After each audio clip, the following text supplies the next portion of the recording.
Hello and welcome back to the movies made us do it. Me and Matt are back. How are you, Matt? I am pretty good, sir. How are you? I'm all right. Yeah, doing all right. Doing okay. Watched some films. It's been fun. I apologize for the potential fan noise in the background. It's really hot up here again. So, got to be done. Yeah. But what have you been watching, Matt? Do you want to kick us off? Yeah, sure. So I will start with The Unbearable Weight of Massive Talent. Yeah, now we are waiting to watch this for a long time. So since they announced it. Yeah, exactly. So how have you found it? Thanks, good old Nick Cage is thankfully having a bit of a career renaissance. I think, yeah. Since I want to say since Mandy was the first time I really noticed where I was like, oh my god, this is great. Probably say Joe. Oh yeah. That sort of really made me sort of go, that's actually the first one where I thought he was excelled properly doing a decent movie again. Yeah. But I think Mandy was when everybody else started paying attention again. It was certainly the one that really, because before that I remember seeing shite Pay the Ghost and stuff like that. And then Mandy came along and I was like, this is genuinely brilliant. But I do agree with his ethos where, he did say in a recent interview that he doesn't care whether it's an indie movie or not. All of his low budget movies, he gave 100%. Yeah. And it really does show, even when he is in a crap movie, he does give it all. He's definitely not, like a lot of the Segals and the Bruce Willis's who just sort of turn up and mumble and wander off. No, he's never going to be an actor who just gives up and doesn't give a shit. Yeah. He's never going to become Harrison Ford. You know what I mean? It's just never going to happen. I think the thing with Harrison Ford is that I've never really been convinced he really wanted to do it anyway. No, he's always seemed like... I mean, I think maybe maybe in the real early days, I think during the 80s he was in a few things like Mosquito Coast and Regarding Henry and stuff like that. Regarding Henry's a great movie. Yeah, I love Regarding Henry, and The Witness is pretty good as well. Mm-hmm. Yeah. So it happened sometime in the 90s, I think. He just couldn't give a shit. He just sort of had enough of it. I think he just made enough money and he was like, whatever, But yeah, so anyway, Unbearable Weight of Massive Talent. Yeah. So we've got Nick Cage, Pedro Pascal, Tiffany Haddish, Sharon Horgan, Neil Patrick Harris, and Limo Sheen, and it's directed by Tom Gomaisian. I'm not sure. I'm going to butcher some names in a bit as well. It's Nicolas Cage plays Nick Cage. Yes, we got a JCVD situation going on here. So he's playing a version of himself. Yeah. And it turns out he's actually playing more than one version of himself. Okay. Because I'm not really spoiling anything, but there's a couple of moments where he talks to a younger version of himself, which called Nicky, who is basically him from Wild at Heart. Oh, okay. I was hoping you were going to say Con Air. I was hoping he was going to have the accent and everything. When younger, he's doing the over the top Wild at Heart. Sure, nice type thing. Okay.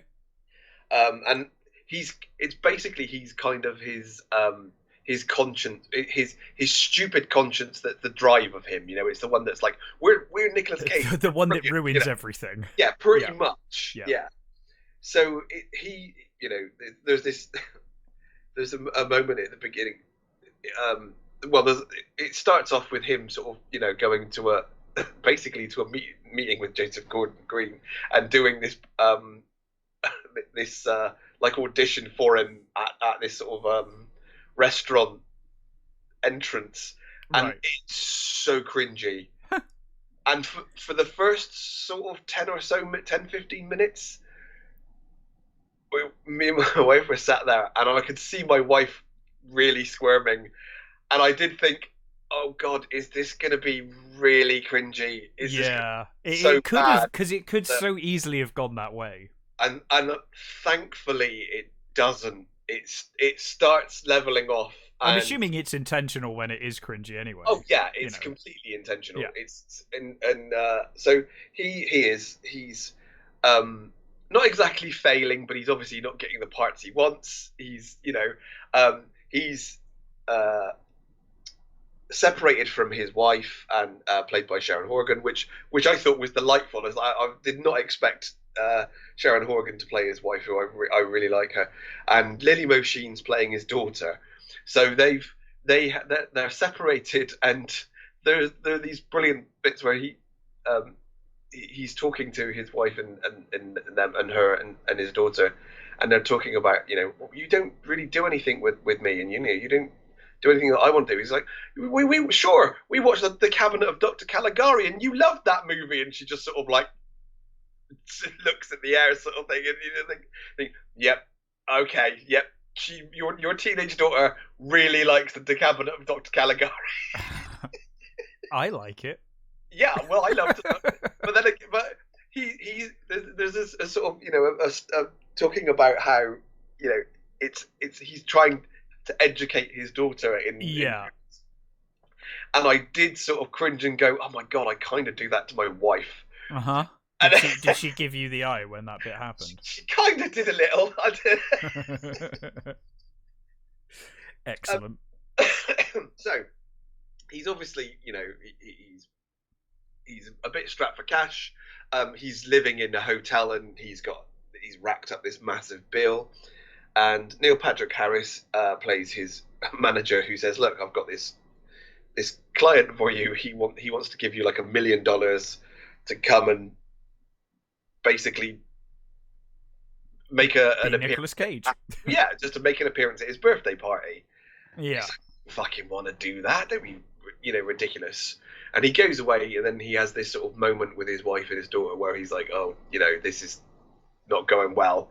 It's her birthday, and he doesn't get the part, and that he wanted, so he sort of drunkenly agrees to do this. Yeah, he makes a tit of himself at the birthday party, Mm-hmm. and then he agrees to sort of do this thing. So of course he gets on the plane, goes over, and when he gets there, you see that Tiffany Haddish and what is his name? I can't remember what that actor's name is.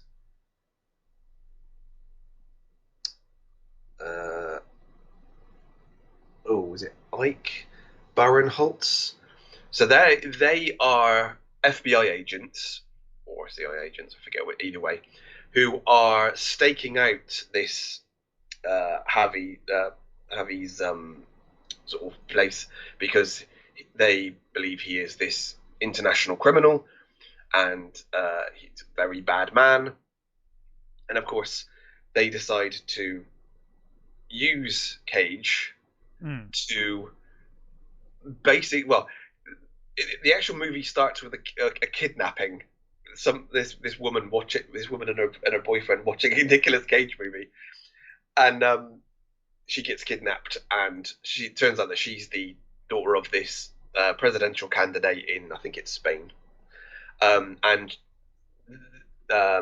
these FBI agents think that, or CIA agents think that she is been kidnapped by this Pedro Pascal's character. So you've got Cage kind of, being an exaggerated version of himself, basically trying to play spy, and not doing a very good job. Right. And it's really good. I really loved it. Like I said, thankfully the cringe stuff is just cringe enough, but it doesn't push you over into, I just cannot watch this anymore. Mm-hmm. There were some really hilarious things. Pedro Pascal, who in recent times I've seen in a couple of sort of comedic roles, he really impresses me with how funny he is. He's really got good comedy chops. Yeah, absolutely, I agree. Actually, and he, he they've got the thing which you've probably seen in the advert with him and Nicolas Cage, out of their heads, sort of like they get paranoid. They think they're being followed. Yeah, yeah. and it's him going over the wall. And there are lots of moments where, like, you get clips of Nicolas Cage movies in the movie, and it's just sort of him like walking in on something, or he'll be changing channel, and there'll be like Face Off or something, and he'll be sort of like you just watch himself for a bit, and then he'll sort of like move on. Right. There's a brilliant little through thing with where they were talking about Paddington 2, and I'm like, I love Paddington Me 2. too. I love Paddington 2. They've got this. It's really they have this. Pedro Pascal's like, you must see Paddington 2. It's a brilliant movie, and they watch Paddington 2. It's honestly, it is so funny. It's so brilliant. And he's right. It is a brilliant movie. I really, I love the fact that Nick Cage, is game for this kind of thing. Game because I think he had pretty much. I think they approached him a couple of times to do it, and he was like, "No, why the fuck would I want to do that? That just sounds like a terrible idea." And I think eventually he was persuaded, and I'm so glad he was, because it's really funny, it's really sweet, it's massively silly, mm-hmm. And you just get these great Nicolas Cage moments where he's just really riffing on his people's perception of what he is. Yeah. And I think he sort of went back and sort of watched a load of old interviews with himself, and I don't think he ever watches his own movies, so I think it must have been excruciating for him. Yeah, I would imagine so. To sit and watch all these, interviews and reviews and things of his own career. Yeah, it must have been just brilliant. But yeah, I absolutely adored it. It's just really, really well done. It's really funny, and it's it towards the end it goes into this sort of slightly silly chasey sort of stuff. But for the movie they're doing, it works. It works really well. There are so many times where it feels like it's just on the verge of collapsing. Right. And it didn't for me. It just managed to manages to pull itself back, mm-hmm. and be really charming and really endearing. And again, fucking Nicolas Cage just knocking it out of the park again. Yeah, as he so frequently does. I mean, even like, was it Willy's or whatever, Willy's Wonderland? Brilliant. A low budget silly horror movie, but he's fantastic, and it was really good fun. And I don't think he even spoke in it, did he? I think he didn't. And that film would have been truly fucking awful if it wasn't for Nick Cage's performance in it. I think. Yeah, because the kids are unbearable. Yeah, they're intolerable. But yeah, I think they're supposed to be. Oh yeah, absolutely. It is that sort of film after all. Yeah, well, there we go. I honestly, I fully recommend this movie. It is genuinely funny, genuinely sweet, and all the performances are great. I mean, Pedro Pascal's fantastic. Sharon Horgan his wife is great. Lily Mosheen, who I hadn't actually, I don't think I'd seen her in anything before. She's the daughter of Michael Sheen and what's her name? For fuck's sake, played Celine in Underworld. Kate Beckinsale. Yes. So she's got pretty good. I'm amazed you forgot her name. You love Kate Beckinsale. I do love Kate Beckinsale. So she's got pretty good parentage there, and she's pretty sweet in the sort of minor role that she does have. But yeah, you could really, really, really enjoyable. Cool. Well, I've only watched 2 films, but one of those I think I mentioned to you I was going to check out last week. Is the Prizefighter: Life of Jem Belcher. Damn, I knew there was something I was going to bloody watch. Yeah, so with it, this was one of those, Amazon Prime, we promise to put out a new movie every day, movies. Yeah. And it's been really slated online, this film. It's got real slating. And I must say, I don't quite understand all the hate, Okay. if I'm honest. So this is a biographical drama about Jem Belcher, as the title would kind of suggest, who became the world's youngest world champion boxer. And Is it 1700s, isn't it? 1700s, yes. Starts in Bristol, which is always nice. Yeah, which was one of the reasons why I was like, yeah, it's got a good cast, and it's like, hey, Bristol, way. Yeah, so so it's basically it's a biographical drama. It follows his life, and the cast is terrific. So we've got Ray Winston, Russell Crowe, who is fantastic. Russell Crowe's not in it as much as I would have liked. He plays the grandfather. His grandfather. That's right. He's like a drunk grandfather. He's like a womanizer and a drunk, and he's basically and a fighter. So he's everything. He's a prize fighter, and he's everything that Mary, his mother, wants him to not become. Basically, and Mary's played by Jodie May, isn't she? Yes, who again, fantastic. And I think this film was, it's clearly got a budget. It's clearly on a budget. I thought it was very well shot for the budget it was on. The costumes and everything looks like it should be of the period. I think it does a very good job with the budget it's got. I think it does a very good job with the wardrobe and the sets. Where this film really fails for me, honestly, is Matt Hookings, the star of the film, who also, I believe, wrote it. Yes, he wrote it as well and produced. He's not that strong of an actor, I don't think, and he didn't really. He wasn't terribly compelling to watch. That's the main issue I have with it. But I mean, that's a pretty. It bad is issue when he's the main. It is, but the supporting cast certainly helps. Okay. Helps get you through it. I'm just looking at the cast. It's got Stephen Burkoff and Julian Glover in it. Yeah, that's pretty I genuinely, despite my kind of criticism of the main performance by Matt Hookings, I genuinely enjoyed this movie. It is, I imagine, if you're a boxing fan, this movie is probably fantastic because they go kind of, it's very much a like, hey, this is this guy's career, and as far as I could read up, it's pretty accurate to exactly what happens in his career. I think they literally went, here's his career. It's not an action-packed movie. It's not, on the level of a Rocky movie. I saw some really weird criticisms where they were like, oh, it's basically just taking the story of Rocky. I'm like, this is a true story, you fucking idiot. Yeah. Like, this really happened. They just told the story. To be fair, there are a lot of boxers whose story sounds very much like Rocky.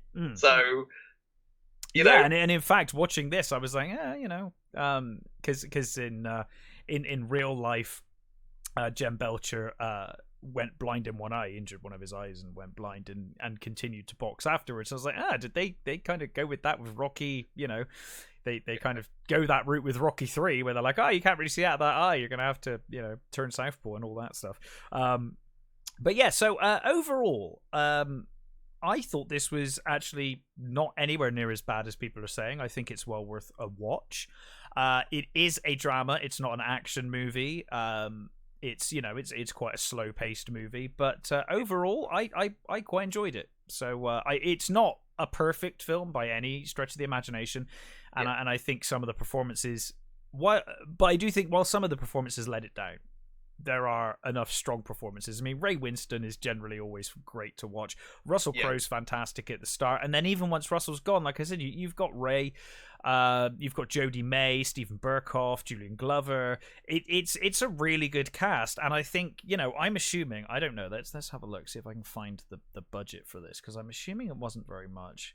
It doesn't actually say what the budget was, but I'm assuming it wasn't a great budget. But I think they did a fantastic job. Clothes, didn't it?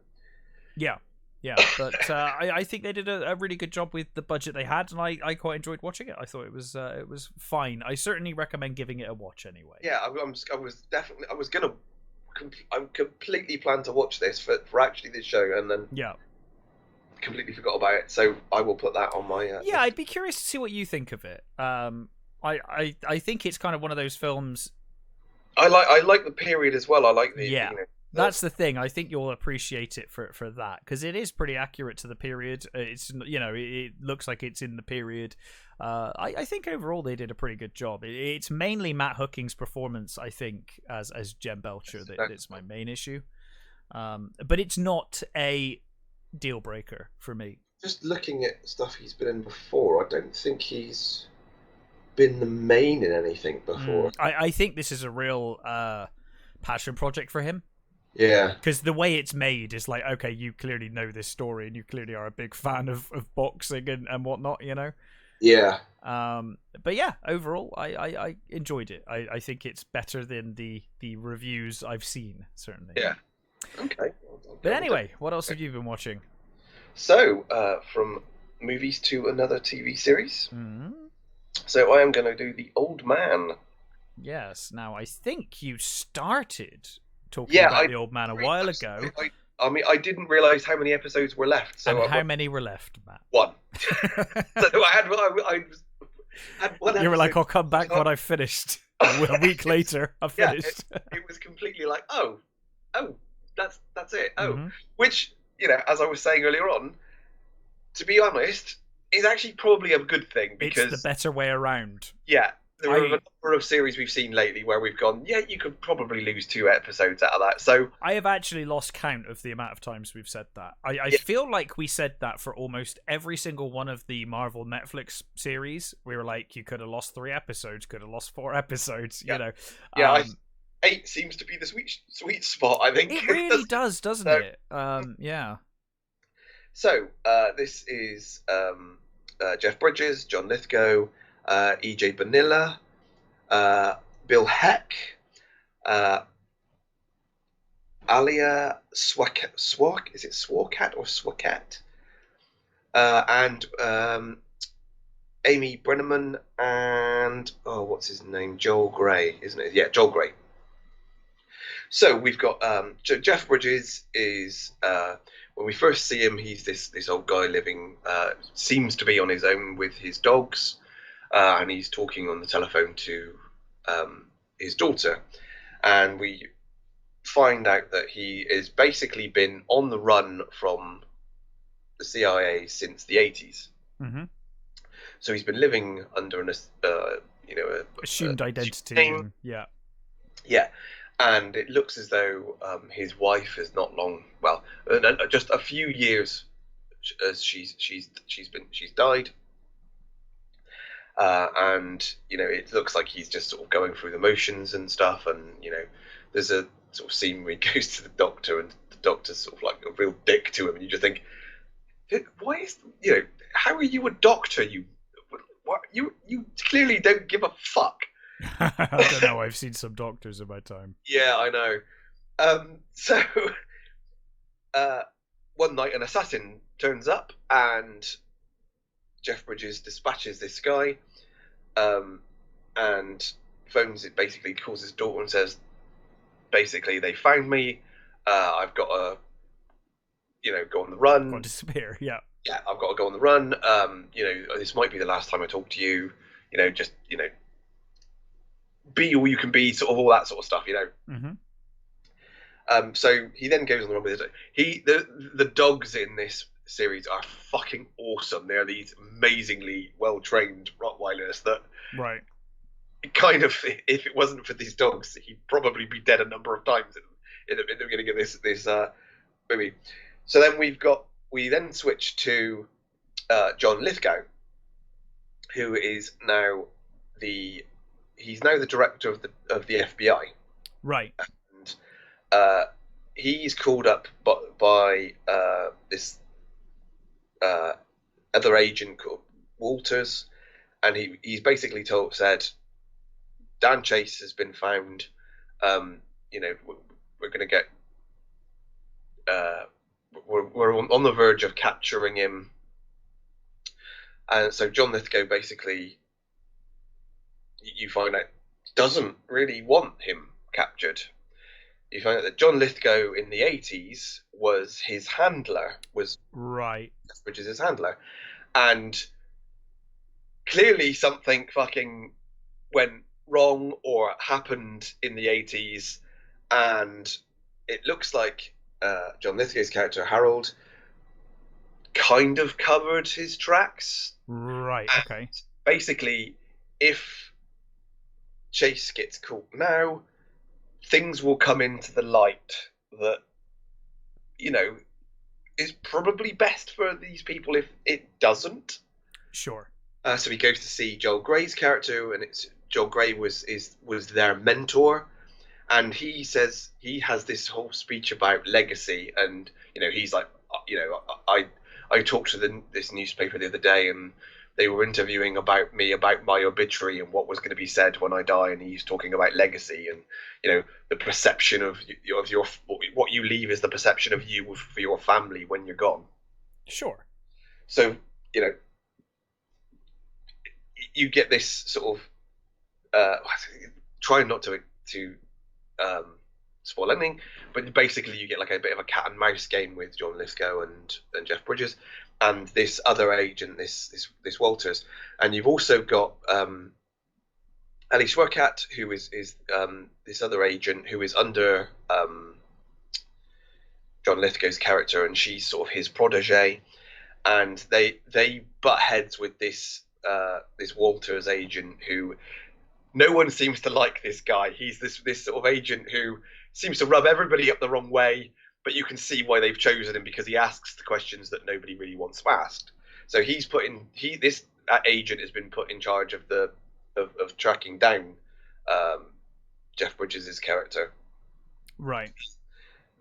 Basically Jeff Bridges goes and stays with this woman. Well, he doesn't go and stay with her. He goes to stay in this house and ends up discovering that the house that he's staying at isn't unoccupied. It's and he ends up kind of falling in with this woman, or she falls in with him.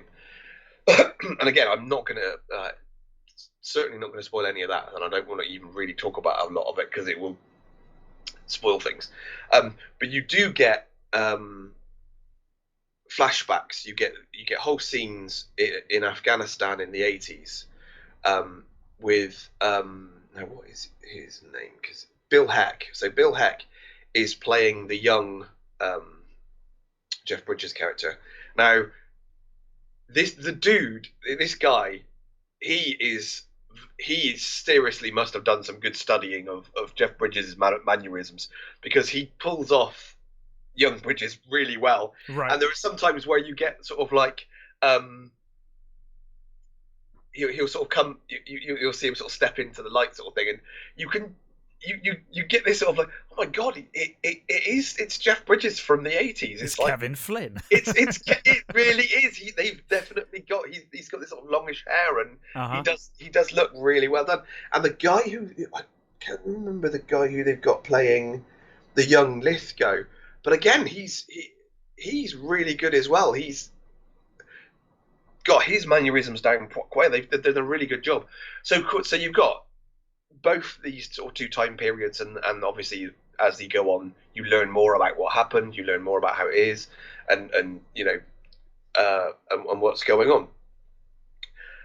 I absolutely adored this series. Yeah, I mean, you were a huge fan up to the last episode, anyway. Yeah. And I think the last episode delivers as well. It's great. I'm certainly not even going to say anything that happens in the last episode. Sure, I certainly intend to watch this purely on the cast alone. I was sold. So yeah, and I think that's it. I think I think again, it's another one of those ones. What we've seen lately, a lot of these sort of espionage, sort of spy type things, which can easily be cliche. They can easily, when they're not really showing you anything that you haven't really seen before. It does have a feel of early Homeland, which for me is a good thing, because the first early Homeland was great. 3 seasons, I would say, of Homeland are brilliant. Certainly, the first 2 seasons of Homeland were phenomenal. Yeah, it's got that sort of feel of it, the way it's filmed, the way it's done. But I think what elevates this is literally the two mains, sure, Lithgow and Bridges, who, let's face it, are. I don't think they've ever disappointed. No, I They're, don't think either of them have ever put in a bad performance yeah, in anything. um, they completely elevate this. It's you know Bridges is amazing. As you could say he's just kind of doing this thing he's done in recent years. Like the last performance last on screen performance was the Bad Times at the El Rey, Mm-hmm. which was a couple of years ago now, and that was a great movie. It was. I've still got it. You lent it to me before the pandemic. Yeah, it's a I'm really still good here 2.5 years later because the pandemic happened. I've still got it in my house. But yeah, good movie. Yeah. Yeah, so like I said, so their performances are so good. Joel Grey, he's very minor part, but he's really really fantastic. Mm. And the funny you could say the funniest thing about this is kind of everything that people have been saying. We don't want to see any more old white people, running around beating the shit out of people and things like that. And yes, I'm sure there are people that will really hate that, but there's definitely an audience for it. I mean, we've just heard, thank goodness, that Bob Odenkirk is up and well and is going to be making Nobody 2, which was a huge runaway kind of movie of last year. It was so bloody good. And I mean, I will watch Jeff Bridges and John Lithgow like any day of the week. So for me, it's an easy win. And it's a really good, well paced, well made series. It's really really good. It's got genuine sort of. There's a twist that I worked out, not really early, but early enough. But I don't think it was a problem. It was a sure. If anything, it was a helped the story. If anything, but yeah, I would recommend it on those two actors alone. The younger versions, like I said, Bill Heck's really good. Ali Swoket, the Lithgow's sort of a protege, she's really good. Is this sort of no nonsense agent that was specifically chosen by Lithgow. Sure. Character. Yeah, it's really really good. I highly recommend it. Excellent. Well, it's certainly on my list to check out. And I will be giving it a watch soon, so I'm looking forward to it. So, the only other film I have watched is Prey. So Prey, if you don't know, is the new Predator movie. Predator is as a franchise I thought was dead after The Predator, which was one of the worst films I have ever seen. Oof. Man. I don't know if you ever saw The Predator. I have, though. Yeah, we did discuss it a while back when I did watch it. That movie is it's so fucking bad. That I thought, I was like, okay, I just literally don't care about The Predator anymore. Like, whatever you do, it doesn't matter. You cannot make it worse. I honestly don't know how that is a Shane Black movie.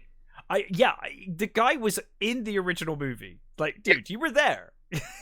You know what makes a good Predator movie, we would assume. I mean, when we heard that it was him doing it, we were all like, "Oh my god, this could be really it's insane. He's a good writer. He's directed some great movies himself. I mean, you can sort of see his fingerprints on it. That a lot of the wisecracking characters are very him. Yes, for sure. But that whole movie just became jokes, which that's the problem. Mm-hmm. Yeah, fucking awful movie. One of the worst. I mean, to be fair, Predator is another one of those franchises where you sort of go, there's one brilliant movie, one good movie, the rest are all shit. I mean, I think that's fair, actually. I think that's fair to say. Was okay. I like bits of Predators.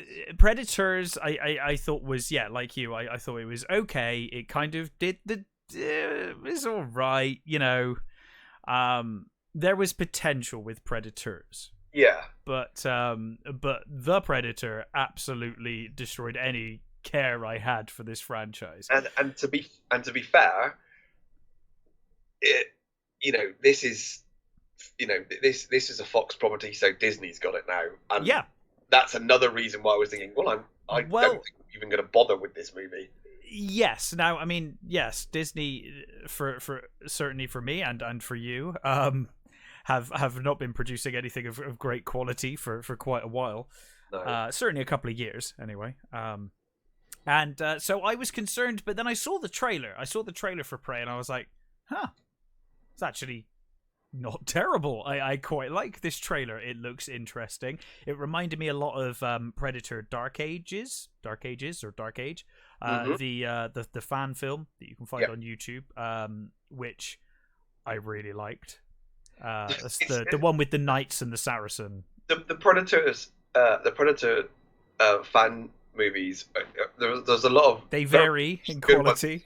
Well, it's like it reminds me of the Batman ones. There are some terrible ones, but there are some really genuinely great fan made There really are. Yeah, absolutely. Predator things that just look like Batman. Mm-hmm. Yeah, same as Batman, absolutely. So I didn't hate the trailer, and I was like, okay, I'll give it a go. I'll give it a fair shake because it looked really, relatively well made, and I like the idea. You're not just remaking Predator or some kind of derivative of it. So this is set in 1790. And it follows a character called Naru, played by Amber Midthunder, which is an amazing name. It's an amazing name. She plays Naru, who's a young Comanche warrior. She was in Legion. Yes. She was and she's really good in Legion. I really like her. Well, she is fantastic in this as Naru. So she's a young Comanche woman, and she's kind of trained as a healer, but she wants to become a hunter. Like her brother, Tabe, I think his name is, Taabe, Tabe. I'm not sure. And she also has a really cute dog called Sari, and I was like, "Oh no! Don't make me cry. I'm watching a fucking Predator movie. I mean, I don't want to cry." You get that with the old westerns as well. You've got two dogs, and you immediately go, "Oh, yeah, exactly." Exactly. So the fear was there for sure. But fortunately, a little spoiler: the dog's all right. He's all right. He does all right. So that was a relief, because it was a big concern of mine going into this. I was like, please don't make me cry watching a stupid Predator movie. I just don't need that. I'm coming for some escapism. So anyway, yes, she's a young Comanche healer, but she wants to become a hunter like her brother, who's like kind of a revered hunter within the tribe. And she's out tracking some deer when she witnesses what she thinks is a Thunderbird in the sky, which is the Predator ship arriving in the sky. And she sees it as a sign that this is time for her to prove herself as a hunter. And in order to do that, they need to kill a predator, basically. So in this case, there's been a mountain lion which has been it's attacked one of the tribe, and it's kind of a known predator out there. So she kind of thinks to herself, I'm going to take this predator out. Kind of against the tribe's wishes. The tribe obviously thinks she's a healer and should remain a healer, especially being female. They're like, but that's, you just do that, don't be a hunter. Yeah. But in any case, I think I will say that is another one of the alarm bells that did ring. The whole. I actually think it's handled reasonably well here, because it makes sense in the period. And I will. Well, we'll get to it in a minute, but. But anyway, so while trying to hunt the lion, she also sees what she thinks is lightning in the woods, and it's basically the predator attacking something, big red light and whatnot, and she gets distracted and knocked out, and Tabe ends up taking the lion instead. But she's become aware that there is something else out there. The rest of the tribe don't believe her, and so she sets out by herself, and obviously takes Sari with her, a dog, to hunt down this creature and kill it to prove herself as a great hunter and to become a great hunter. And along the way, she finally discovers what it is. The rest of the tribe obviously come to realize eventually that she's telling the truth. At first, they're like, you think it's some mythical creature, and like a story tale. I can't remember what she calls it.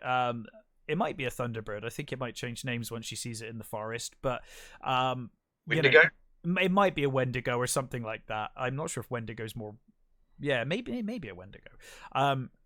But they're like, oh, it's just it's a storybook, for children. You're talking nonsense. But obviously, they quickly come to realize that there is a predator here. There's an actual creature that's hunting, and basically, this predator's like I think they've called it the feral predator. It's a different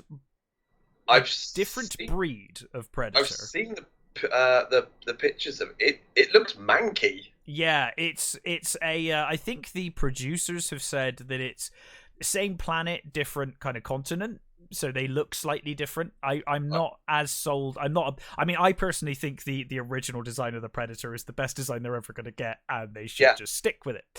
They've changed it slightly here. It does look different. I don't hate it, but I don't think it's as classic as the original. It's not something I'm going to be particularly memorable. Looks very cool with the skull helmet and all of that stuff. But this Predator has come to the planet basically to hunt, and we see one of the things at first I was like, I'm not really sure I like this. We're seeing a lot of the Predator. It's always in stealth, but we're seeing a lot of it. And I was like, I think we're seeing too much of it. But then when I saw what the film was doing with it, I was actually kind of like, oh, actually, I quite like this, because we actually see the Predator hunting. Like we see it observing a wolf killing a rabbit, and then it decides to fight the wolf. It fights a bear. It's fighting. It's going into the it's going into the wilderness, and it's just killing everything that it sees as a predator. It's like attacking other predators, and ultimately it comes across the tribe and whatnot. So ultimately, it's down to Naru, who's the one believer in this creature, to try and take it down. She's taking it upon herself to take it down. Now, in terms of like, you're like, well, she isn't Arnold. She's not built like Arnold. How is this gonna work? I think she's a trained martial artist. Oh no, she is. She's very capable in this film. But still, she's not. But the Predator's like 10 foot. Yeah, exactly. I mean, even for any of the tribe, it's like, well, this thing is like. Especially because Arnold and co had modern weapons. They don't even have that, right? So you're like, how on earth is this tribe, any one of this tribe, going to take this thing down? And I think it's handled pretty well. That it's not just her versus the Predator. It's not one-on-one. Things happen throughout this movie to the Predator, and events happen. It's not just the tribe as well. We get some French trappers come into the film around halfway through. So a lot of things happen to the Predator. The Predator gets injured quite a lot as well. And I think it made the whole thing kind of work really well for me. I think that Amber Midthunder is fantastic as the lead. I thought Dakota Beavers was great as her brother as well. The one criticism I really had of this film is that some of the CGI looks pretty ropey in places. But having said that, that's probably a better alternative than sending half-naked people out to fight a lion on camera. So I get it. Might not be the best idea to have half-naked people dressed as tribesmen going out to fight a mountain lion in real life. So I can live with it. But when it looks good, it looks great. It's the animal, it's the animal thing. It's like CGI animals. It's a difficult thing to get right, and it does, for me, look quite fake in places. But overall, I thoroughly enjoyed this movie. I think it did a really good job of setting up the characters. I thought that Naru was compelling. I wanted to see her succeed. I think the way the rest of the tribe was perfectly fine. I like that it's not that one-on-one thing. It's often other elements get involved. That's really good. I'm glad of that. That's The very end, I was a bit like, Yeah, I'm surprised the Predator was that dumb, but it's one thing in a big movie in a movie that I thoroughly enjoyed. I Yes. thought the cinematography was actually really good. I think some of the shots are fantastic in this film. Um, that said, I have recently thought about this. I've been giving this some thought, Matt, because I've said this about a lot of films, Yeah.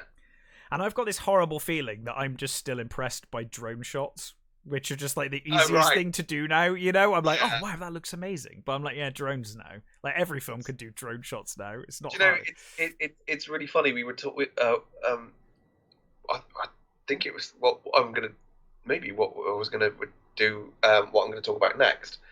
But me, my wife, and my brother-in-law, we were discussing like these days a lot of opening shots in movies are just that. You know, It's a drone shot, and every trailer as well. Whenever you see a trailer with exactly, a drone and shot, you're like, "Ugh."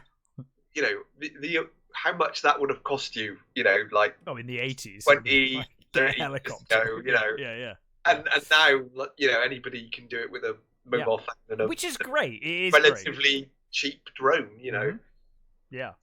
Um, but yeah, I thought the cinematography was really good here. yeah, I like the setting. I'm.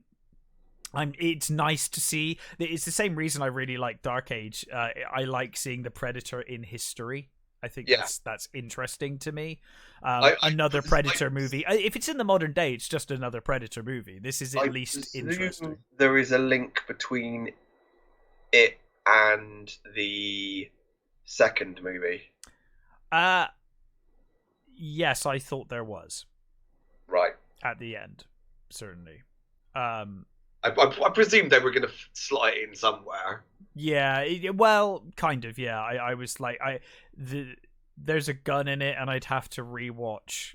I'd have to rewatch Predator 2, which I really can't be bothered to do to see if it's the same gun. You know, like I was can I be bothered?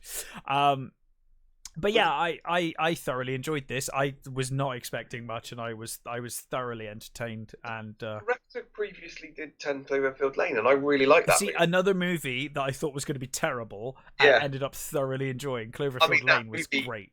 that movie really wasn't anything to do with Cloverfield. They No, but just as a tapped movie, that on the end of it to fit it in sure. with Cloverfield. But as But a movie, I thought it's it was as a really movie good. itself, it's fantastic.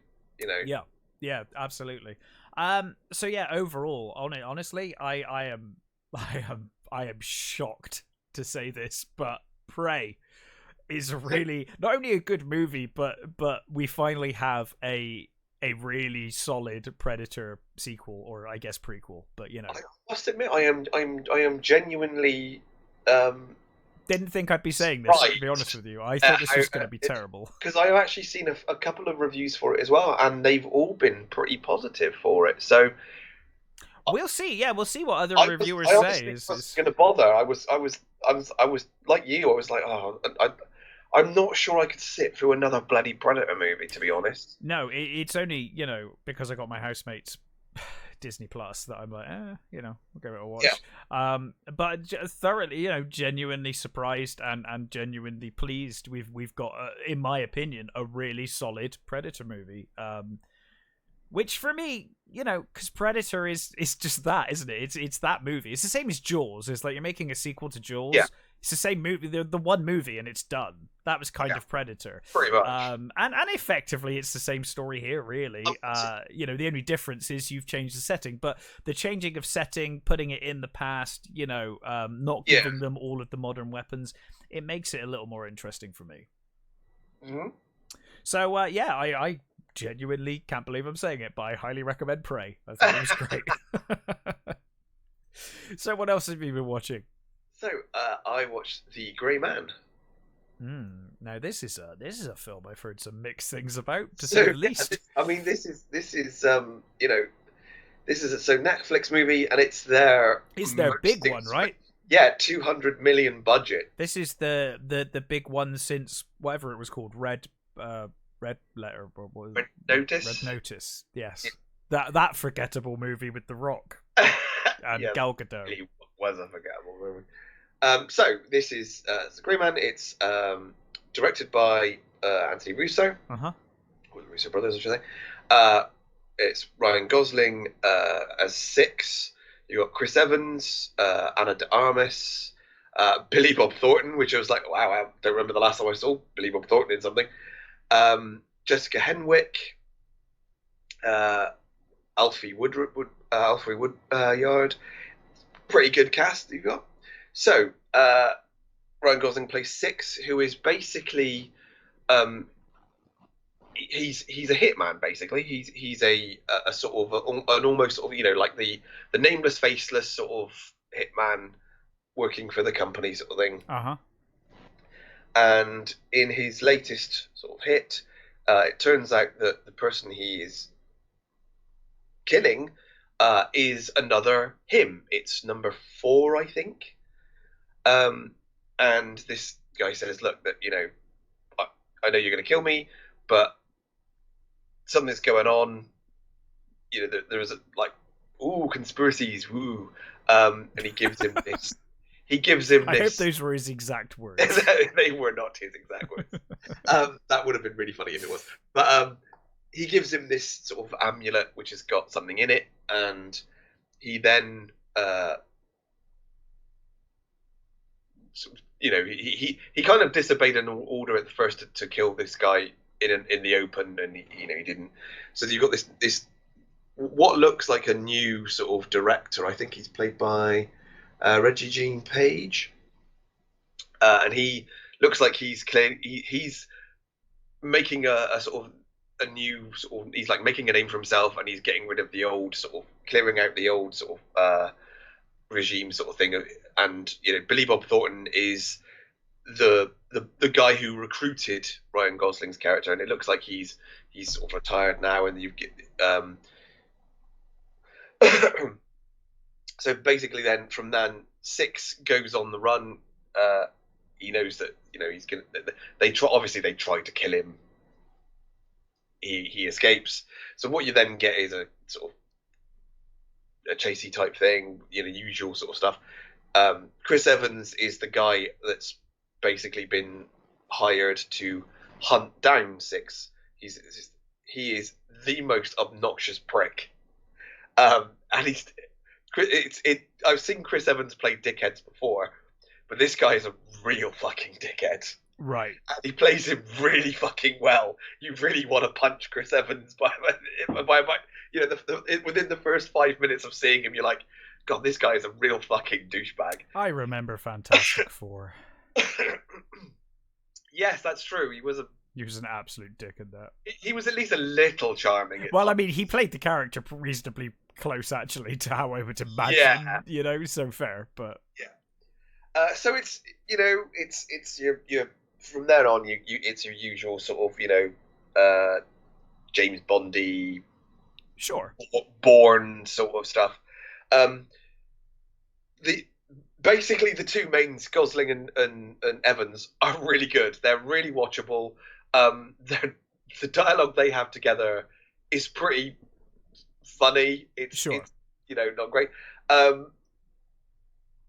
The one thing I'm not sure about on this was whether the CG was any good, because as happens sometimes when you're watching fucking Netflix, when the big explosions and stuff happen, it went all pixely. Is that the streaming or the effects though? It's streaming. It's streaming. Okay. Yeah, it's the streaming itself. Mm-hmm. So I couldn't tell how good some of the effects were. Okay. But I saw, pretty good. The set pieces, the action pieces, are actually really good. Yeah, a friend said to me, it's really fun action with zero plot, was basically what he said to me. He said, like, the action set pieces are great, but like no plot. And it's pretty much that. It's which is fine. I mean, I have a place for that. Exactly. I'm not really getting drunk these days, but if I had a hangover, then that's I always said like 300 is like the ultimate hangover movie. Like it's just nonsense. I don't think I want to watch crashy bashy stuff when I've got. Oh, I do. Yeah, I do definitely. Yeah, so they're good. The dialogue from the bad guys is so bad. Okay. The main bad guy, I mean, he is so over the top Mm. and bad, and part of you does think, well, I know he's supposed to be like that, but at times you just go, oh, just the dialogue he has with um, Jessica Henwick, who played she was in Iron Fist. She was like one of the best things about Iron Fist. Oh, was she one of the Meachins or whatever they were called? The She Meachins? no, Meachins? she played Colin Wing. Oh yeah, no, she was great actually. Was like his God, best friend. how bad is that? That all these years later, the only goddamn thing I remember of that show is the The Meachums, who Meachums. were by far the more interesting story point than the fucking Iron Fist ever was in that Yes. show. Yeah, yeah, That yeah. that side plot of the Meachums got me all the way through It season was- 1 of Iron Fist. yeah, exactly. It's the only reason I was watching by the end. That was keeping me going was the Meachums Yeah, and yeah, yeah. Colleen Wing. She was Yeah, really she was good. good. She was very good. But yeah, he was a fucking charisma vacuum. Mm. But the dialogue between her and this Reggie guy, so bad. Oh, Anna de Amas underused. I You know, like her as an actress. I think she's really good. yeah, she's really good. I mean, to be fair, she's doing what she can with what she's got, and what she, pretty good with what she's got. She's just underused. Mm. It's totally. Yeah, I guess now that you mention it, she doesn't have a great amount of range in what I've seen her do, but she No. does. She picks the right roles, and she does a I'm very good job. really interested to see how she's going to be in Blonde. Well, hopefully, Well, see, she's this very is the current, thing. You right, never know with actresses and actors like this. They have agents, and the agents are like, "Hey, you were good in this. Let's just stick with it. This is what you're good Yeah. at." And she could be amazing. She could have great range, and maybe that'll be the film to show us that. What they've shown of her so far, I would like to see her in some. 'Cause I haven't seen the last Bond movie, but I know have. I know she's supposed to be good again. Yeah, she's in fine. a very minor she's fine role in that it. she has in it. And I would actually like to see if she could pull off something like Atomic Blonde. Yeah, yeah. An actually good, well-made, Atomic Blonde is great. female-led. Yeah, exactly. Whether she could pull off that, because I think she's got from what I've seen of her so far, I think she's got the chops for it. I think so. If it's the right movie. I think it may just be that her agents are playing it safe, for the most Yeah, part. mate, yeah. It'd be really good to see her, I mean, she's really good in Knives Out. Yes. She was, she's great. Another film I expected to hate and ended up Exactly, enjoying. yeah. I fucking hate the director, but he's actually a pretty good director. As we just, when he cares. let's just not talk about Star Wars. I try not to talk about Star Wars anymore anyway, so that works for me. Dead franchise. Billy Bob Thornton is the sort of mentor. Is quite good. Uh-huh. There's a sort of a subplot of so his niece. It's not really spoiling anything to tell you. His niece has been captured by the bad guys to keep him, because they want him to give up Six. Mm. And there's a sort of little subplot which is fine. It's all right. The girl is sweet enough. To be fair, it's just big over the tops. There's a I can't remember what city it is. It's not. I can't remember if it's Prague or whether it's one of the sort of Eastern European cities. There's a big shootout. That is so well done. I loved that. That was a really good. And I think that's what is good. The big old fight scenes, the big explosions, those are all really good. The two mains are good. It's not a great movie, but it is a very enjoyable one. Mm. So I don't see where the 200 million went. Probably Gosling. I guess it's Gosling and Evans. They cannot be cheap. Are probably not cheap. No. Yeah. So I imagine a lot of one of that. There's a lot of continent jumping. Whether they genuinely did the continent jumping, I don't know. Hmm. As well, country jumping more than continent jumping, but well, yeah, no, there is continent jumping. Whether they actually filmed in those countries, if that's the case, then maybe some of the money went there. If they Yeah. were genuinely in those countries, I don't actually know. But it's a sort of a middle of the road, well done action movie. It's Cool. Well, that's fine. yeah, That's it's fine. These days, that is fine. We can live yeah, with that. it is perfect, no-brainer entertainment. Sure. Like I said, the two leads are charming enough that you will keep with them. I don't think you're going to be bored watching it. Let's put it that way. Yeah. Yeah. It's pacey enough. There are no sort of real sags. The side story with the girl with Billy Bob Thornton's niece, is a little sort of slow, but it helps with the sort of the building of Gosling's character. The one thing that I did, it's one of those times where I can't remember what it was we were reviewing the other day, and we were saying about movies that remind you of other movies. Yeah. And there is a bit where, so obviously he become, in the backstory, he was this girl's bodyguard, and my brain immediately went, ooh, let's not bring up Man on Fire. You should probably not bring that up. Let's not do that, because that would just be a damn near perfect movie in that genre. Like just don't do it. Let's not go there. No. But it's only a thing that I don't think a lot of people would think that. See, you've said that, and now I almost guarantee that by the end of tonight I will have ended up watching Man on Fire again, because like now you've planted the seed. I'm like, Everybody, by all means, watch this movie, but everybody go and see Man on Fire. Man on Fire. I don't know anyone that dislikes that movie. Like everyone's like, yeah, that's fantastic. It's a really great movie. It really is. It's if anything feels like a early 90s, late 80s Hong Kong movie, that does. Yes, it's very very Hong Kong actually. Yeah, in its plot, certainly. Great movie. Yeah, this not a great movie, but a very enjoyable action romp. And that's fine. Yeah. So I haven't watched anything other than The Orville.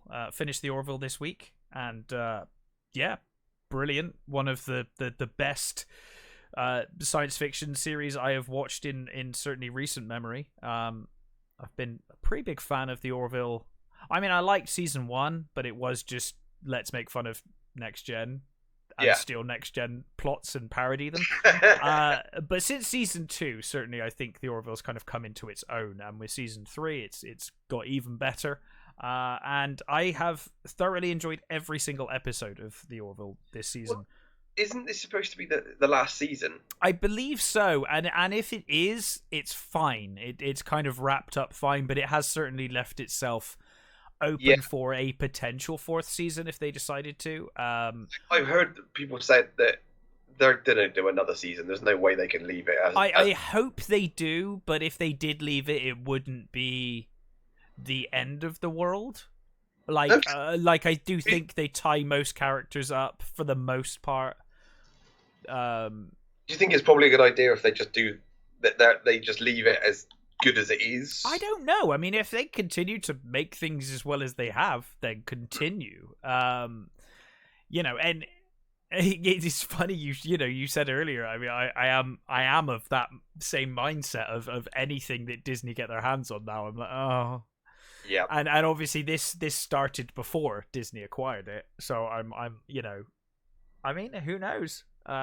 If they could do another great season, I would love to see it. But at the same time, I've enjoyed this season immensely, and I have never been, as I was a frequent arguer of back in the day, I've never been a big fan of shows going on forever and longer than they need to. I've said this about Star Wars. I think this is Star Wars' biggest problem, is that it should have just stopped. Or at least the main storyline should have just stopped at Jedi. There was no need to continue. And this idea that you need constant content is the death of any franchise, yeah. any movie series, any TV show. So if they've got something to say and if they've got a great another season in them, all for it. If not, just stop, and I'm fine here. I mean, one of the main things about the Star Wars universe is you could pretty much do anything in the Star Wars universe, but they never do. There's so much that you could do with it. No. This one's different because it's the desert planet's not called Tatooine. It's called Jakku instead. So now it's a different thing. Yeah. And I did say that about Star Wars back in the day, and I've said it about a few things since, I'm sure. I just think, a good story ends and that is fine, and then we move on to other things. But if they could do it justice, if they do a good another season, great. I thought the last episode of the season was fantastic. I really loved they did the same kind of thing they did with season 2, where they had their big action. I mean, season 2, I think the big action episode happened like mid-season, and then the last episode was a more personal story, and they did the same here. Although this final episode, there's like no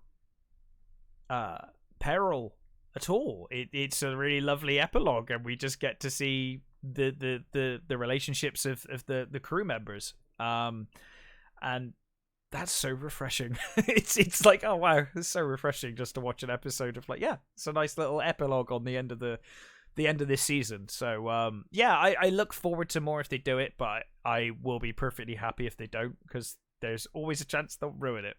And this would be going out on a massive high if they do. Supernatural, that was the other thing I was it was in the back of my brain of shows that needed to stop. We always bring up for stuff that just went on for fucking too. It's been on my mind because I've been rewatching it recently. Oh really? And up to season 5, my god, that was a good show. Well, that's and I just in my head canon that show ends in season 5 and it's fine. I was going to say the people who made that show originally, they had 5 seasons. Oh, it was a clear arc, and it's perfect. If you stop the final episode of season 5 just before Sam reappears outside, perfect ending to the show. It's a fantastic show. Yeah. I stayed with that longer than I should. I stayed, I think, until like season 7, and I was like, I'm done. I think I might have stayed till 8. Apparently it did get better in like 9 or 10 or something, and it kind of improved, but I was like, no, this was so done by the time I got to like 7 or 8. I was like, the odd episode same. And was like, I don't think I'm missing anything. Not really, no. It's, things just need to finish. It's fine. Just finish. At one point they were going to finish it like season 5, and they were going to do a Western series about the cult. And that would have been really fun. Why didn't they do that? I mean, they're doing a bloody prequel anyway, aren't they? They're doing with the parents, right? And I don't really want to see that. No, I would have been much more interested in seeing Samuel Colt. Yeah. And that would have been really cool, like a Western, dark fantasy series or horror series would have been great. Yeah, I would. Totally would have been down with that. I really wanted to see that, but I guess not. No, I guess it wasn't to be, but yeah. So I don't really have much to say that I haven't already said in like I feel like every episode we've done, where I've been like, hey, Orville season 3 is still fantastic. But yes, it was a fantastic series, and I thoroughly enjoyed it. Anyway, what else have you watched, Matt? Another show I watched, Tokyo Vice. Tokyo Vice. And how was it? I was saying before when I got the thumbnail up, I was like, oh, Ken Watanabe, he's always good. So, so this it's based on the book by Jake Edelstein, which is his memoir of when he worked he was the first Westerner to work for a Japanese major Japanese publication. Okay. And so in this week I've got Ansel Elgort is playing Jake. We've got Ken Watanabe playing Kizagiri, Rachel Keller playing Samantha, and Sho Kazamatsu as Sato, and various other Ringo Kikuchi as well. So basically, it's literally the story of um, Jake, who is he's basically you get the sort of feeling that he's sort of like slightly aimless, teaching English in Japan, but he just decides that he's going to become a newspaper guy. Um, Okay. his dad was a coroner, or is a coroner, so that's why he says he wanted to be a he wants to look into crime, and he wants to look into the seedy underbelly, because his dad used to tell him stuff about the bodies and things, and things like that. So I haven't read the whole book. So I started the book, I put it down once, and I've never gone back to it, and not through any sort of I'm not reading that anymore sort of thing. It's just literally I just haven't gone back to it. That So happens I sometimes. do It know, happens to me with books, and it happens with TV shows quite often with yeah. me. So I do know. Actually, funny enough, one that with TV shows, one that I've just gone back to, which was Midnight Mass. I liked Midnight Mass I started overall. watching that ages ago, and then Mm. me and my wife, through no sort of malice or No, just literally forgot about it. I remember us talking about it at the time, and you were like, "Yeah, I will go back to that at some point." Yeah, my wife, we were doing something the other day. My wife said, "Why don't we go? What about that?" I was like, "Oh yeah, shit, I completely forgot about that." But so we started watching that again, and I think we've got 2 episodes left. I was like, "Whoa!" The last episode, I will say, I'm getting sidetracked here, but the last episode we watched, fuck in hell, what an ending! Yeah. Um, that was I only saw what was coming in the just towards the end, and I was like, "Oh no, he's going to do that." Okay, that's fucking cool. That was really good. Mm. I was very impressed. So yeah, yeah. As a side thing, going back to things anyway. So No, yeah, no, it's so fine. I've read part of the book, so I know how he starts and things. I know how there's so it start the actual thing opens very similarly to how the book opens. They've obviously done a lot of changing. They've obviously done a lot of stuff for drama purposes. Sure. And uh, there's also, as well as Jake, there were 2 other characters that we're following. Now I don't know whether they're in the book, because I obviously didn't get to them if they are. But you've got Rachel Keller's Samantha, who is a American, who is a host. She's a hostess in one of the hostess bars, and you've also got Sato, who is a low level yakuza. Um, so you're following their stories as well. Right. Um, so basically, obviously the main character Jake, you're following him from getting the job, and then basically uh, having doing the shit jobs, and trying to follow the police around, and of course it's Japan, so it's everything is got rules. Everything has got a hierarchy. Everything has to be done a certain way. Yeah. Everything. So you get all this that sort of Westerner in a in Japan struggling with with the rules, and Yeah. you get the The same the, sort the of thing with cultural differences yeah you get in the same certainly in work yeah environment. Yeah. so you get the same sort of thing with the Samantha character as well. She's trying to work, get enough money up to open her own hostess club, and you've got the Sato character who's trying to, I guess, make a name for himself in the Yakuza, and he may not quite be as cut out for it as as he thinks he is. Sure. So these 3 characters, they become interwoven, and their stories sort of merge. Mm. Ken Watanabe plays this detective. So he's playing a character who he he's within the police. He seems slightly separate. Everybody sort of respects him.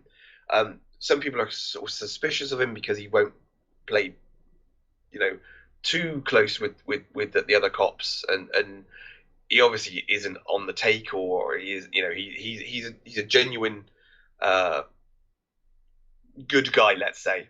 Mm. So it's not really much of a stretch for him as an actor, but he's doing the mentor role, which he's perfect for, you know. So Ansel Elgort, I found really good. I thought he's just the right amount of cocky shithead.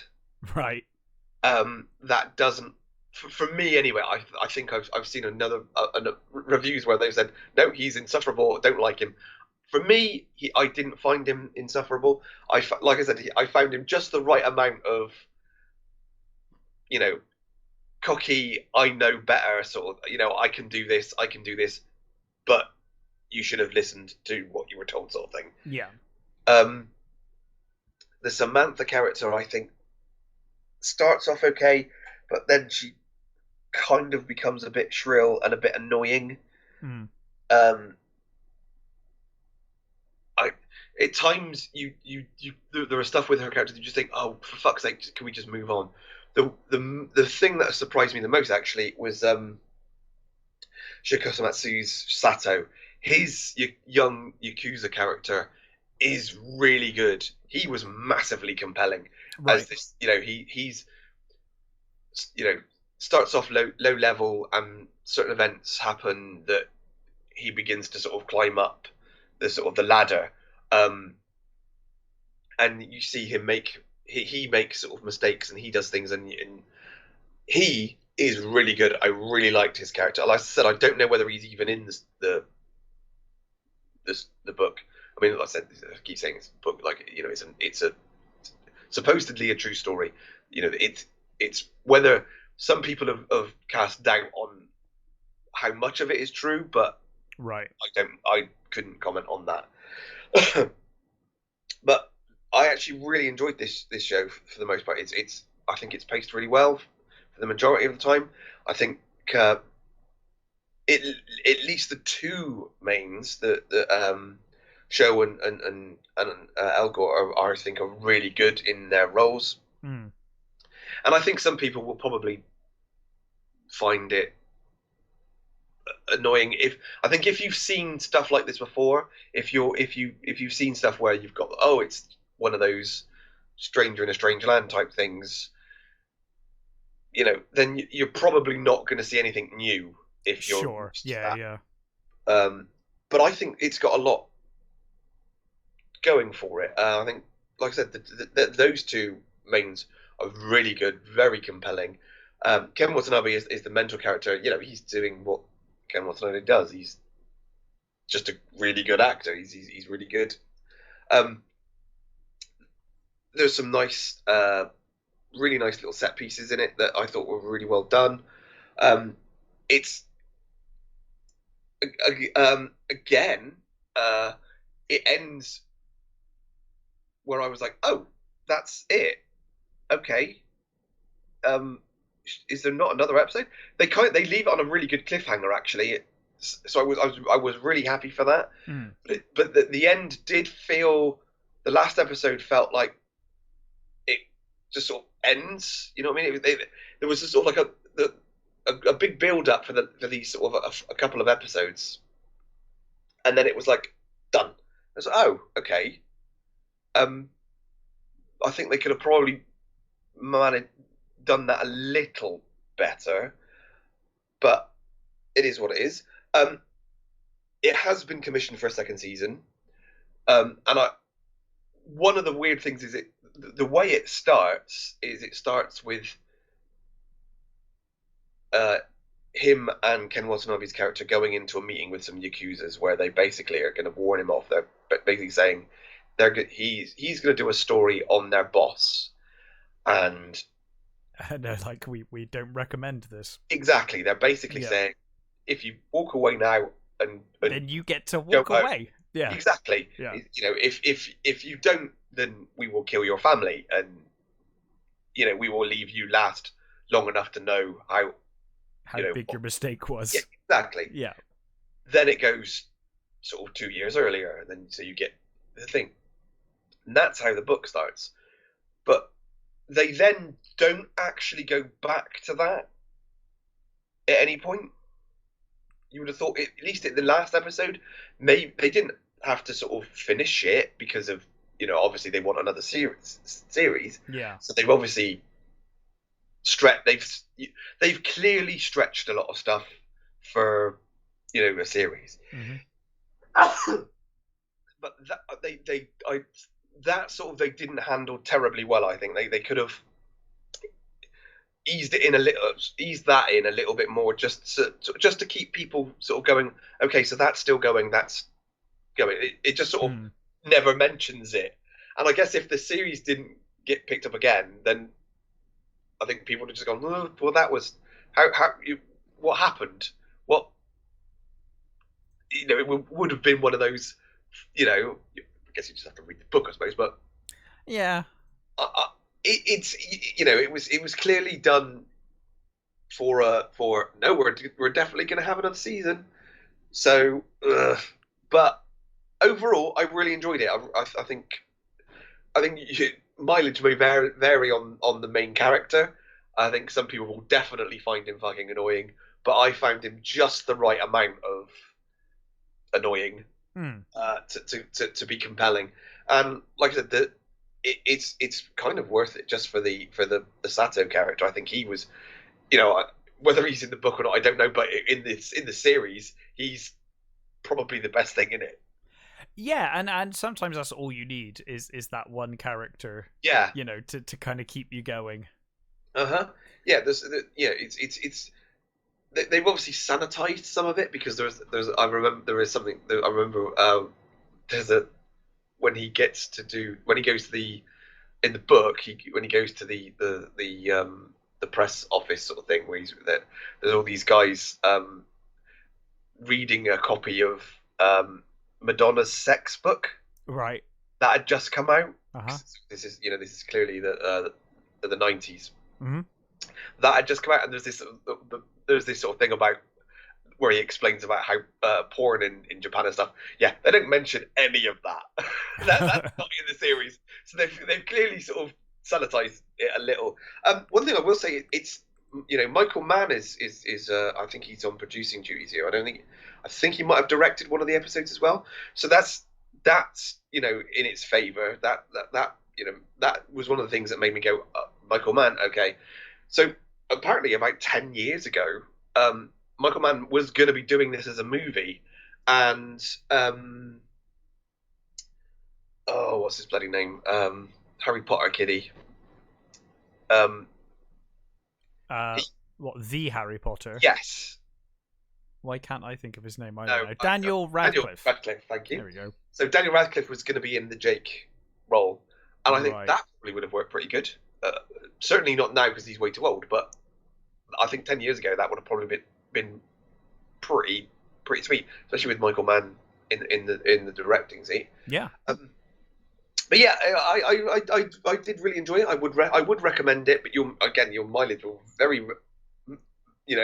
It depends on how much you can put up with that sort of character. Yeah, and that's fair enough. For me, I thought Ansel Elgort was just charming enough to pull it off. Cool. Well, I think that's it for all of the movies Mm-hmm. and TV shows and whatnot. Well, I mean, you did rightly bring up Comic-Con happened. Yeah. And there were a bunch of trailers, and I'd forgotten every single one of them. That happened, so that shows how much of an impact they had on me. But should we go through some? I know you brought up one earlier, which you've reminded me. To be fair, the only one I properly remember was probably one of the most awful ones.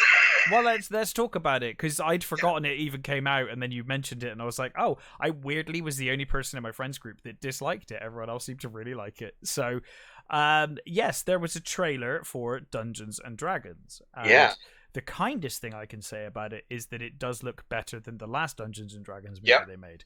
That is a low bar. I liked the fact that they had a Displacer Beast in it. The dragon looked good. There was a gelatinous cube in it. It's like, wow, actual D&D monsters. Woo! There are D&D things in this D&D movie, which is nice, because if you watch the original Dungeons and Dragons movie, that is not the case. The problem I have with this, and I said to my friends, it's got that fucking Marvel take the piss out of everything humor all over it. Nothing is taken seriously by our characters. Therefore, nothing ever feels like a threat in the trailer. It just feels like it's all one big joke. People die. Like, horrendous things are there is literally, I mean, I've only watched it once, so maybe it wasn't and I missaw. But I'm pretty sure I saw a black dragon puking fucking acid over a, like, ton of people and then jokes about it. I'm like, really? Yeah. Really? People are getting burned to death by acid spewed forth from a black dragon, and we're like, yeah, hilarious, right? Yeah. Like, I hate this goddamn I don't want to call it Marvel, but like Marvel do it all the time now. It's like Marvel's thing since Ragnarok. It's like the Marvel thing, just to make everything a joke, and then nothing is taken seriously. Nothing is serious. The good news is that I think the last Thor movie took it so far that I think a lot of people were genuinely I have heard not impressed with it. I have heard that they took it too far even for them, which is saying something, because you and me didn't like Ragnarok for that reason, and a lot of people why I'm not touching that one with a barge pole. No. But I got that vibe from this. It reminds me of things like Starsky and Hutch, where they're making fun of it rather than actually, you know, like you watch Starsky and Hutch the movie and you're like, this doesn't come across like a tribute to Starsky and Hutch. This comes across like a piss take of Starsky and Hutch. And that's the vibe I was getting of this, was like, let's make fun of everything in D&D, the movie. So yeah, I am not looking forward to this. I'm happy to be proven wrong. Maybe it's a trailer thing. I don't know. I watched the trailer and I know you don't like Chris Pine either, which doesn't help. Well, see, I've warmed to him a lot more in recent years, mainly because there's a couple of movies I've seen him in where he's been bloody brilliant. Yeah, like Hello High Water. Yeah. He's fucking amazing in Hello High Water, and I've seen him in a few things recently where and I really liked him as Steve Trevor in the first. Yes, the first Wonder Woman movie. He's great. Yeah.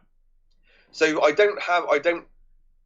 He's moved on since Captain Kirk. Yeah, he doesn't put me off as much as he used to.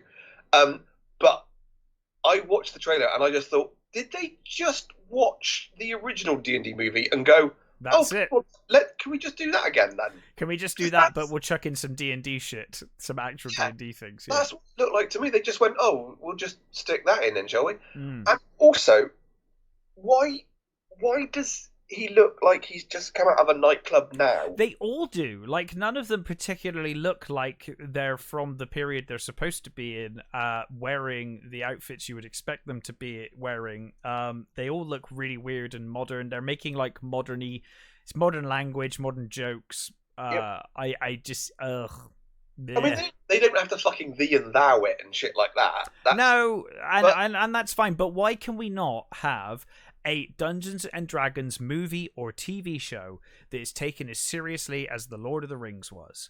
Let's, why not? It's got amazing lore. I have like bloody loads of books back there filled with incredible characters, creatures. World building is amazing in D&D. There are so many good D&D stories that they could take a campaign. Just adapt a pre-written campaign. Like, honestly, it's not that difficult, guys. Why do we have to, And to be fair, at a push, if you really want to, just redo the cartoon.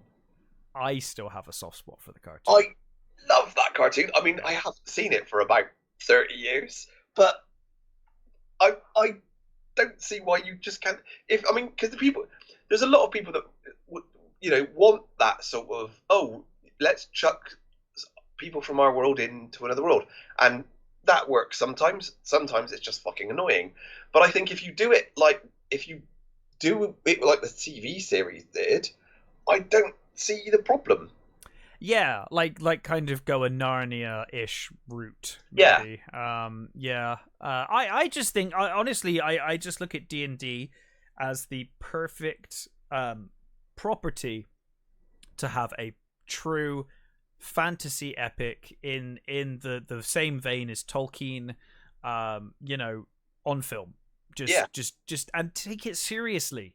take it seriously.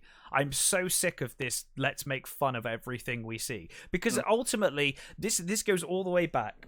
This goes all the way back to the Fourth Doctor, Doctor Who. It got to a point where Tom Baker and the writers just made everything a joke, and the Doctor never took anything seriously. And at that point I was like, great, now nothing's a threat. Nothing is a threat. And that's exactly what I got from this trailer. I get it from a lot of trailers these days, and I get it from a lot of shows, where I'm like, how am I as an audience member supposed to take this this villain, this creature, as a threat?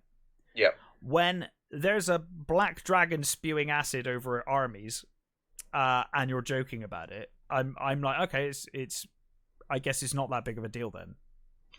I guess that's fine. You know, like imagine in Lord of the Rings, if the Balrog turned up and Gandalf just fucking joked about it and was like, look at that. Big. Yeah. Great.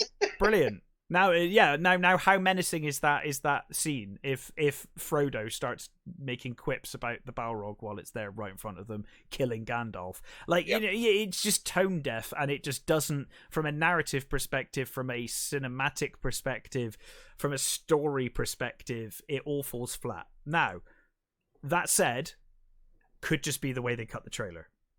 It could be entirely possible that it's a really shit trailer, and it wouldn't be the first time. But the trailer, from a reaction to the trailer, I was like, this looks terrible. That's my takeaway from it, personally. But we'll see. You know, maybe they'll do another trailer and it'll win me over. I guess they were showing it at Comic-Con, so maybe they were like, hey, the Comic-Con crowd, they love the Marvel. Let's chuck all that humor in there and make it, you know. It could be, but it does. Maybe. I mean, I think the problem is that the Guardian of the Galaxy did that so well. That worked, though, and the villains were still taken seriously in that movie, by the way. Well, I mean, it does end with the dance-off, which is a bit weird. It does, but he is taken seriously throughout. Yeah. You know, and like Drax, although he's a comedic character, he is, you know, his whole family was murdered by Thanos, and he's determined to get vengeance, and you know, there are serious elements. It's a hard balance to get right. Yeah, but they got it right in that movie. I would argue that Marvel got it right in that movie and have failed to get that balance ever since that movie. I mean, maybe it's just a James Gunn thing. Well, I don't know.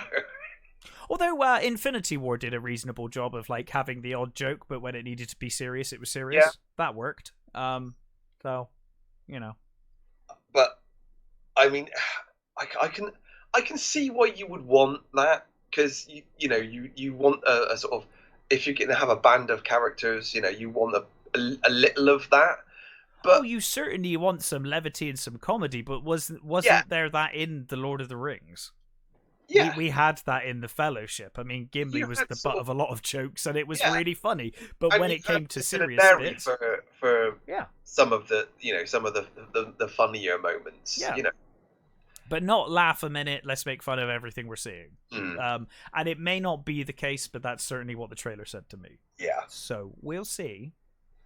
I mean, so the other trailers were for things for the Marvel stuff, and it was... That's probably why I can't remember any of it. I mean, She-Hulk... Oh, yeah, I saw that trailer. Yeah. I've got a bit of love for She-Hulk. I like the original comics. I honestly can't see this being good. Well... I see it. Yeah, I mean, I doubt I will ever watch it. So as someone who will probably never watch it, I looked at the trailer, and I thought from the trailer, I was like, okay, you're trying to do Ally McBeal with a superhero, right? Yeah. Now I like Ally McBeal. Yeah. That will either be really good or it will be absolutely fucking terrible. Yeah, it's like I can't see this series being middling if you're trying to make that work. If they pull it off, it could be really funny and great. If they fail, though, it's gonna be the worst series they might have made. Like in comics wise, she was breaking the fourth wall before Deadpool. Okay, right. But the problem is that... So I didn't know that she broke the fourth wall, so when I saw it in the trailer, I was like, that's really awkward. But, in the comics, she did when she got her own series. But again, it's kind of Ally McBeal-y as well. Yeah, I mean, that's a perfect sort of example of kind of how it. Well, as someone who'd never read She-Hulk, that was my takeaway. Was like, oh, Ally McBeal, but we're superheroes. I think the problem is there is that because everybody knows Deadpool, Sure. not many people know She-Hulk. Mm-hmm. So they think it's a copy of Deadpool rather than exactly yeah. It's going to be compared very, I think, unfavorably to Deadpool, which is those movies are pretty fucking good. I don't know. Yeah, I even enjoyed the second one of that actually. Whether it's, I mean, maybe it's just for the trailer, but even the CG is so inconsistent. Yeah, I mean, all over the bloody place. Yeah. There was another Black Adam trailer. Oh yeah. I mean, okay. I mean, yeah. Oh, that reminded me of a trailer I'm up for, Shazam. Yeah, because and the trailer didn't particularly win me over, but I loved the original so much that I was like, yeah, I'll give that a go. Yeah, I think I think that because I think that it was surprisingly fun. I had a lot of fun and watching that movie, so I'll watch Shazam too. I like the villains they've picked. Well, I mean, I don't know the actual characters, but Helen Mirren and Lucy Liu. Yeah, fantastic. Cool. I don't actually know what characters they're playing, so I don't really know. I have no idea. I've never been the biggest. See, I was going to do it then. I've never been the biggest Shazam fan. I was going to say Captain Marvel. He's always Captain Marvel in my head. He was Captain Marvel originally, right? Yeah, yeah. He's always been Captain Marvel for me, but yeah. So I've not read enough of Captain Marvel to know some of the villains, but right. It looked fun enough. Mm-hmm. There was some jokes that I thought actually worked. Yeah, it was all right. Sure. There was another Rings of Power, which the more I see, the more I hate. Yeah, I think with that show, like that. Well, not hate. I don't think I'm going to bother. I'm not. I don't think. I will put my hands up with this one and just say I think I'm too big of a fan of the source material. I love the books, and it looks like they've not read a fucking single one, or they just decided to burn them. I just don't. This is one where I'm like, I'm sorry, and I've long said this: if you're too big of a fan of the source material that they're adapting, don't go watch it because you'll hate it. That's where I think I am. I will probably end up hating it because I'm that big of a fan of Tolkien's work. I'm just gonna not watch it, I think, unless I hear like amazing things from everyone. But that seems very unlikely at this stage. I'm kind of in that with the Sandman. I haven't. Maybe it is out today, and I know Ben has started watching it, and he said it's actually pretty close to the comics from what he'd seen so far. I am such a Sandman fan. I absolutely, and I'm so scared that it's going to be awful. I always thought it was going to be unfilmable, Sandman. But so I'm curious. I did see two. They put out two little scenes. One with the Sandman and Death. Mm-hmm. Basically going to take a soul from the sound of her wings part in the first graphic sort of thing, and I thought it was pretty good. I actually thought she was. I think the casting is really good. The cast seems really solid for the show. Yeah, and I thought the other scene was with Gwendolyn Christie as Lucifer, and I thought that was okay as well. That looked pretty good. So maybe. At least that's looking good, because I see Rings of Power and it just looks awful. So it's not even like, do you know what I mean? It's like even if Rings of Power looked really strong, then I'd be like, oh, okay, maybe, though I'm a huge fan. Like, what does make me laugh is what I've heard said a number of people, that this series will do for The Hobbit what the sequels did for the prequels to Star Wars. I don't think that.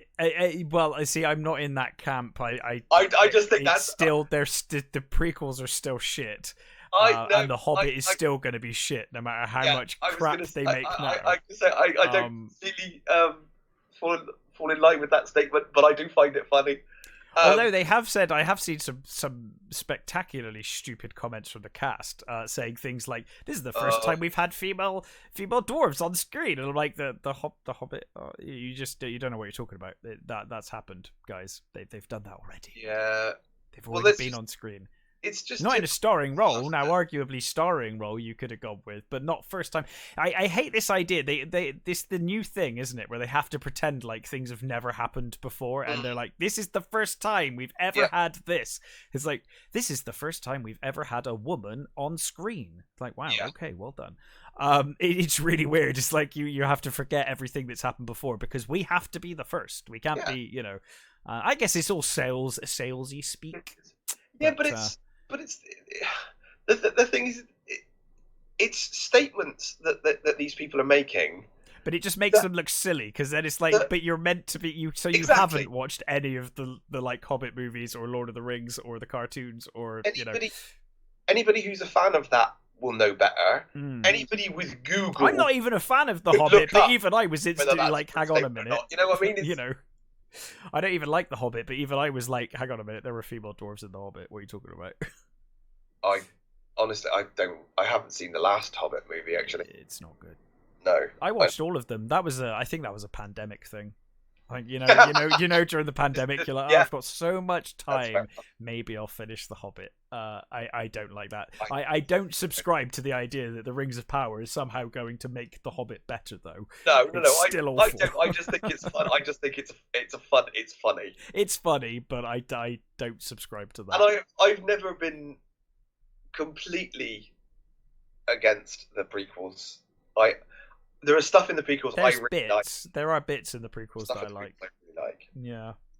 But yeah, I mean, I'm not going to bother. I seriously can. I will wait if people that I trust. I said the other day I've got a little WhatsApp group with some friends, and I said to them the other day they're my like mining canaries. Yeah, because I'm just like they watch all this shit, and I'm like, go watch it and report back to me, and then I'll decide if I want to watch it or not. Yeah, I'll send you canaries down into the mine. We'll see if it's poisonous down there. If you come back, then maybe I'll give it a go. Yeah, I mean that's I'm like you go ahead, watch Rings of Power and let me know. As much as we're kind of starved for good content these days. There are some points where you just have to go, no. The thing is, I'm not going to waste my time on something that's just going to annoy me. And from the trailer, I'm like, this looks nothing like Tolkien's work. It's going to annoy me. No. So, and that's my bias. Fine, I'm fully accepting the fact that it's just my love of the source material, and I love it too much. Yeah. But I think at that point you just need to. So the other trailer that did. Please me. I am struggling to think of any trailers until you mentioned them. What else was there? John Wick 4. Oh yeah, it looks great. Yeah, that looked fine.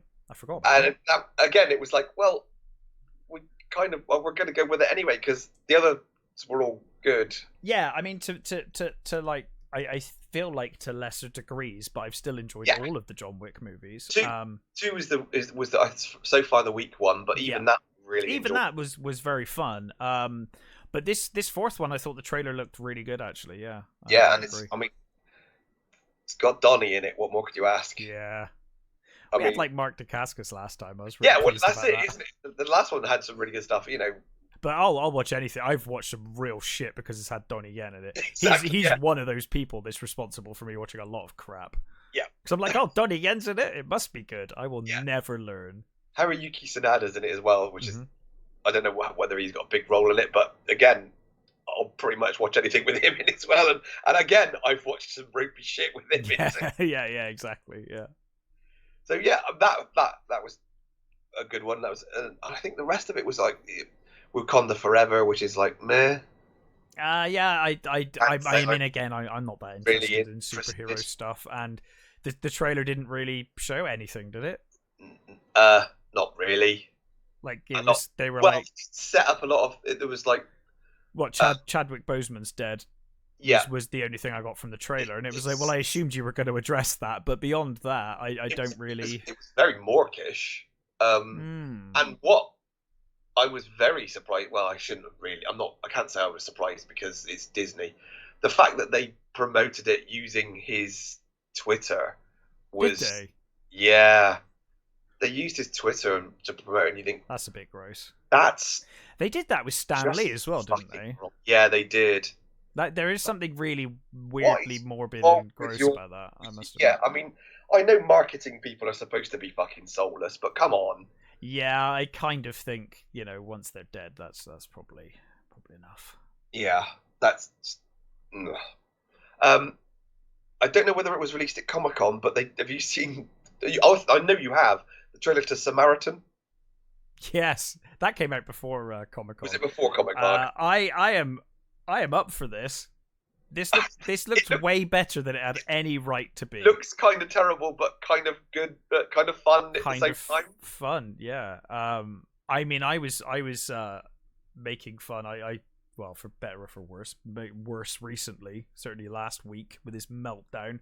But I do follow Stallone on Instagram, so I saw the original image of the Samaritan, and I was making fun of it because I was like, "Wow, he looks like the Iron Gimp with that outfit. It looks terrible." And then we saw the trailer, and it was like, "Is he Steel?" Because he's got the hammer and stuff. And Yeah, like, is this a Steel movie? Is he like old Steel but white? I don't know. It's like a bit weird. But then I saw the trailer and I was like, you know what? This looks like a lot of fun. Yeah, Actually, looks like a lot of fun. So I'm down with it. Yeah. Surprisingly, I thought it was going to be awful, but I actually, yeah, looks fun. yeah. I'm going to give it a go. It looks just the right amount of terrible. That it might be. It might pull off something. It might pull off may do an entertaining movie. Mm. See how it goes. Yeah. We'll see. We'll see. We got the Andor trailer again, which is like, oh, I'm not interested. I know. I have no faith in Star Wars whatsoever. And I think that's the problem is a lot of the trailers they release are just like, I'm just interested. I saw the trailer for Andor, and I thought that's a really good trailer, but I have zero faith, so I still don't care. I'm still not going to watch it. I have no faith that you will produce anything good at all at this point. And I think my expectations for Star Wars is now beyond zero. I literally assume it's going to be terrible, and from what I hear, it's going to be another one of those things where they pull a bait and switch anyway, isn't it? It's going to be all about Mon Mothma more than it's going to be about bloody. Well, it's the forming of the Alliance, isn't it? It's weird because the trailer was like it's all about the forming of the Rebel Alliance, and I was like, so Andor has how much of a part to play in that? Because it seems like he has very little to do with it, to be honest. I still don't understand why they've called it Andor or picked his character. Why didn't they call it like Rebel Alliance or something? Yeah, or, like make it something. The birth of the Rebel Alliance or something. Or, You know what I mean? That why did?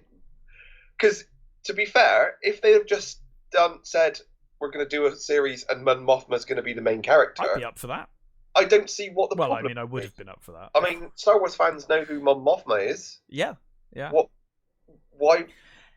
It's like I said, I thought the trailer actually looked quite strong, but I have seen enough Star Wars now to know that's Disney Star Wars particularly has been awful for the most part from what I've seen. I mean, I haven't watched a lot of The Mandalorian. I know that's apparently really good. So I still like The Mandalorian.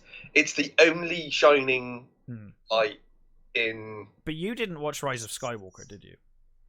I still haven't seen Rise. No, that's the one that killed it altogether. I finished watching Rise of Skywalker, and I was like, I'm not even angry. I'm just done with it. I just don't care anymore. You've killed the last fuck that I had to give for this franchise. It's done, and it's left, and now I don't care. And then I watched some of Obi-Wan with my housemate, and that was just laughably bad, and I was like, okay, yes, it's still terrible. So that's all the confirmation I really need on Andor. But the trailer looks strong. For a trailer, it looked strong, although I will say they could have probably done better at hiding. Well, maybe spray paint is your friend, but having a guy with an AK-47 at the start, I was like, that's just an AK-47. Like, it's not even. You've not even done anything to it. You've just. That's the thing is a lot of the old guns were just. But they were modified though. Yeah. Like they did some stuff to them. You've got the Mauser and you've got the. But they at least added bits.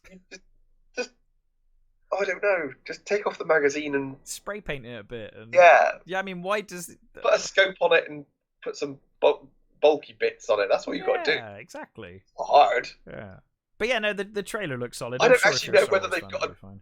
whether they've got a decent prop department. That's the thing. I don't Maybe not. because they're relying so much on the CG now. I mean, the costumes and stuff look fine. Yeah. But maybe they don't have a department that they can go, here's a pile of junk. Just make something out of that. There were bits. I mean, if I hear it's good, I might give it a go. There were bits like the bits in the Senate. I'm kind of interested to see what happened to the Senate after Revenge of the Sith. That's kind of interesting. You are? Yeah, kind of.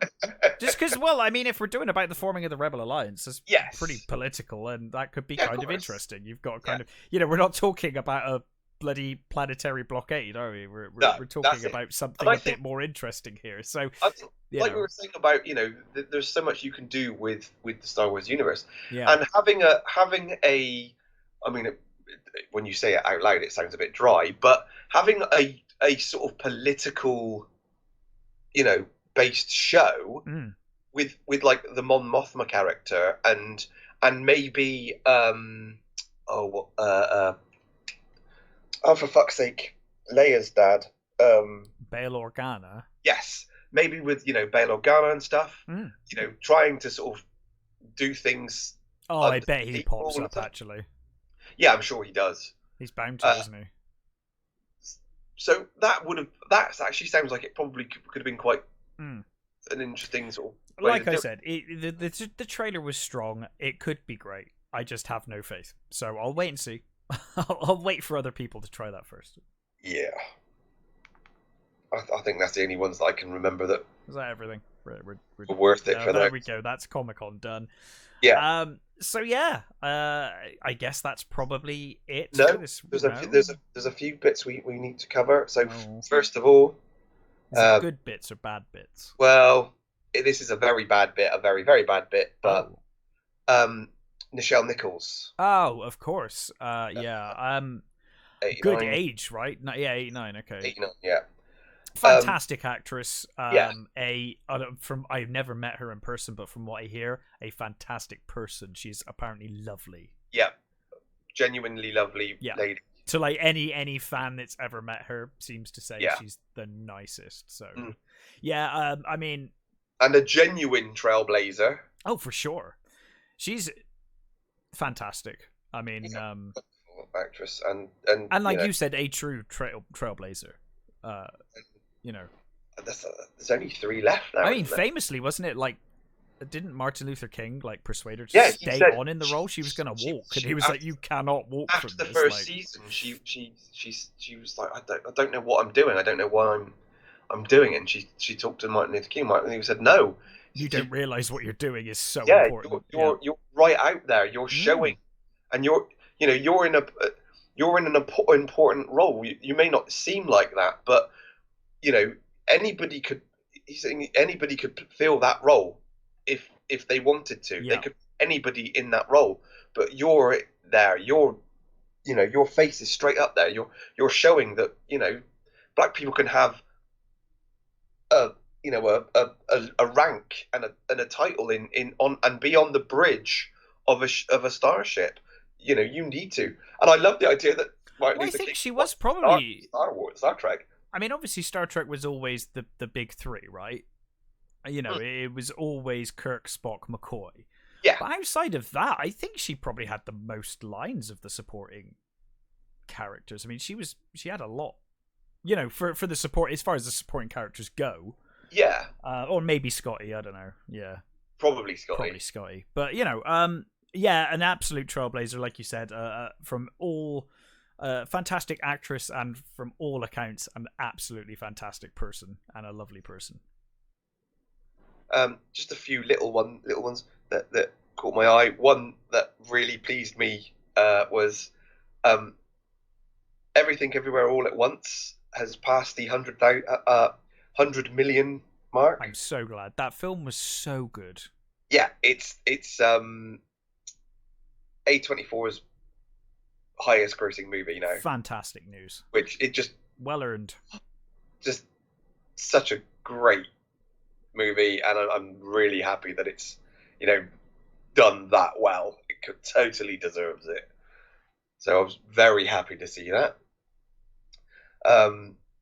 Weird remake stuff. So we've been talking about this for a while, but the remake of The Killer, which is going to be a series on Peacock, I think, in America. They've just cast Omar Sy as the main. So he was in, which I haven't seen, but I've been tempted by. Was he's a French actor. He was in Lupin. Oh yeah. Which I've actually been tempted to give a go. I just haven't got round to it. So I think he's appeared in a number of other things as well, but that's I think what he's known for to a lot of audiences. So again, I'm not. I mean, John Woo's doing it. Sure. So that's something. It's at least that's something. I just don't understand why you would. No, You want to make The Killer. I'm perfectly happy with the original. Yeah, I mean, we covered it recently, so yeah, we did indeed. And the other one, which is odd, is I think officially now, Jake Gyllenhaal and Doug Liman are doing Roadhouse. Yes, with Conor McGregor. Yeah. Okay. Again, not sure why you'd want to do that. No. But can you even make Roadhouse today? Is that even possible? It won't have the same feel. I mean that movie is so unnecessarily violent. Yeah. I love that movie. I love the ending. The ending is so preposterous. It's fantastic. It's not really a good movie, but it's a really enjoyable one. It's not a good movie, but it's very fun. Yeah. It's like Red Dawn, It's like it's not a good movie, but it's really good fun. I mean that's another movie that got a remake that didn't need a remake. I haven't seen it. I don't bother to see it. Really do not bother. It's terrible. But yeah, Red Dawn, terrible movie, but so enjoyable. Yes. As is Invasion USA. I see. It's basically Red Dawn, except instead of a group of people, it's just Chuck Norris. Oh God, yes, yeah. It's just like replace an entire group of people with Chuck Norris, and he just single-handedly takes them all out. It's great. We could probably say that about a lot of those Chuck Norris movies. Oh yeah. It was the golden age of crap Chuck Norris movies. Yeah. I don't remember the last time I've seen any of those Chuck Norris movies. It's been a while. The good old Cannon days. Yeah, those. Cannon was so good doing those movies. They were. Well, I mean, at a point they were good. They were good. Yes. Just really well done, terrible movies. Well done, crap. Yes. Yeah. I think that's pretty much it. What are we watching next week? So last week we did one of your favourite movies. We did indeed. This week we are going to do. Sorry, next week we will do one of my favourite movies, and I have chosen The Last Jedi. Yes, I've chosen The Last Jedi. I have chosen The Breakfast Club. Wonderful. Yes, that's perfect. Sounds good to me. Cool. Wonderful. Well, we will be back next week with a deep dive into The Breakfast Club. But until then, stay safe, take care, and we will catch you next time.